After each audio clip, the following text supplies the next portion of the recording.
Do you think money can buy happiness? Did you know that most people will say that money can make you happy? Yep, money won't make you happy, but everyone wants to find out for themselves. And all I ask from God is the chance to prove that money can make me happy. So I decided to read more books about money, and one of the books that I found very helpful is I Will Teach You to Be Rich by Ramit Sethi. He wants to teach me to be rich. How cool is that? According to Ramit, being rich is actually easy. It's like losing weight, which only requires two things: eating less and exercising more. Unless you are a professional athlete, that's all you really need to do. But instead of taking action, people love to argue about minor details like trans fats, diet pills, and Atkins vs keto. They do this to avoid actually doing something. When it comes to getting rich, the most important thing is just get started. You don't need to be an expert, you just need to take action. And the earlier you start in life, the better. My mentor Jim Rohn used to say, if you start early, the fortune belongs to you. Now, if you are watching this video, I guess you already are thinking about getting started. So what should you do to get started? In the summary,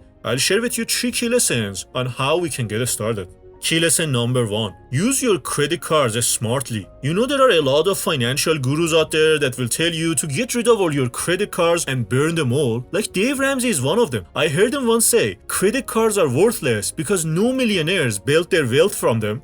How stupid of advice this is. Credit cards may not make you a millionaire, but there are a lot of benefits in using credit cards that you can take advantage of. But this is only true if you use them smartly. Like credit cards can be pretty handy when you're buying something and need to pay later. Just make sure you don't carry a balance for more than a month or else you'll end up paying a high interest rate. But here is the good part. If you use your credit cards smartly, you can take advantage of rewards and build your credit score. And let's face it, a good credit score is pretty important when you want to buy big ticket items like a house. For instance, let's say you're planning to buy a $500,000 house with a 30-year fixed rate mortgage in 2023. If your credit score is less than 650, you end up paying $800,000 in total interest. But if your credit score is above 750, you only pay $600,000 in total interest. So by having a better credit score, you save $200,000 in interest alone. So don't ignore the power of credit cards. Just remember to use them wisely and pay off your balance on time.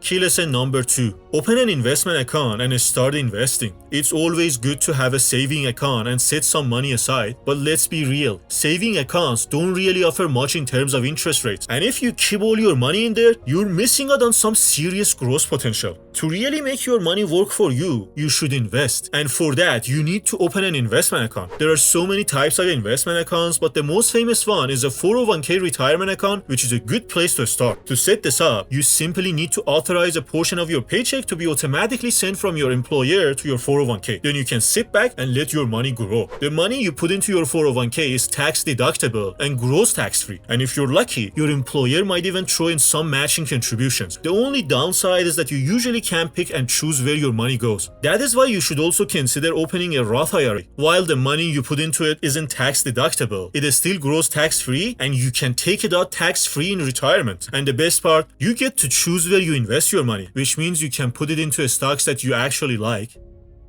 Key lesson number 3. Adapt a conscious spending plan. Do you remember the last time you felt guilty about buying something but ended up buying it anyway? Well, the good news is that you can avoid that guilt in future by learning how to spend consciously. Conscious spending means reducing the amount of money you spend on things that aren't that important to you and instead spending more on the things that really matter. It's super easy. All you need to do is set aside a certain amount of money each month for saving and investing, and the rest can be spent guilt-free on whatever you want. It's important to think about what's important to you and adjust your spending accordingly. For instance, I don't really care whether I live in a big house or not, so I moved to a smaller place and now I have some money that I can use for the things that I care about more, like buying the books that I love to read. So make sure to create a plan and start spending more of your money on the things you care the most about.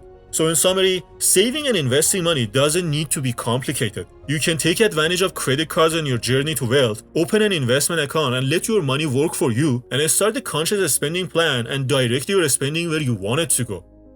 Thanks for being here with me. If you want a one-page PDF summary of the book, click the link below and I will be happy to send it to you. This is Bahman and I enjoy sharing with you.